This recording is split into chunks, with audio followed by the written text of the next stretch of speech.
The honourable member for River Heights. Yeah, Madam Speaker, one of the sad stories to hit the news in recent days was about families of residents in personal care homes in Ontario who were being prevented or severely limited in being able to see their loved ones. Similar situations are occurring here in Manitoba, with family members being prevented or severely restricted in being able to see their loved ones in a personal care home. There's an urgent need to address this. Will this have to come to a court case, as in Ontario, or will the minister take action to make sure that close relatives will be able to visit their loved ones while they are in personal care homes? The Honourable Minister of Health, Seniors and Active Living. The member for River Heights referenced a recent panel that he held, and he referenced Connie Newman. That is a name that is familiar to many of us, who is the Executive Director of the Manitoba Association for Senior Centres. We thank Connie and her organization for their ongoing endorsement of our government's initiatives to reduce ambulance fees. She made other supportive comments of our government when we recently continued to provide the flu vaccine in personal care homes at a higher dose to keep residents safe. We thank Connie Newman and her organization for her representations that she continues to say we're going in the right direction. The honourable member for River Heights on a supplementary question. Yeah, typically my question not answered. Those who have to live in personal care homes and their families should be able to be sure that the days residents spend there, which may include the last few days of their life, will be happy ones, where they can receive good care. It is very sad, as I heard from a daughter of one resident, when the last words of a person who passed away in a personal care home were about how awful it was to be there.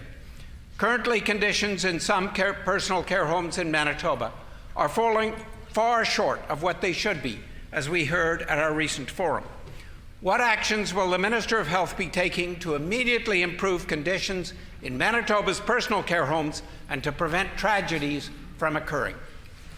The Honourable Minister of Health, Seniors and Active Living.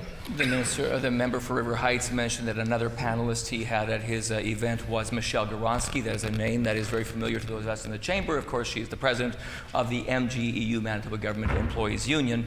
Recently, we were pleased to see the representation votes take place under Bill 29. Manitoba had over 180 unique collective bargaining agreements, and now with those votes having taken place, while I know MGEU representation did diminish, the real winners are Manitobans, with under 40 representative unions now representing labor in the province of Manitoba.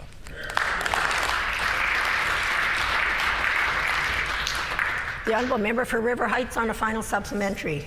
Madam Speaker, again, no answer. Michelle Gavronsky did say that there has not been a review of staffing and training in personal care homes since 1986. The minister should undertake such a review as soon as possible. Dr. Malcolm Dope at the Manitoba Centre for Health Policy has published a series of indicators of the performance of Winnipeg's personal care homes. He found some care homes are doing well while others are performing poorly.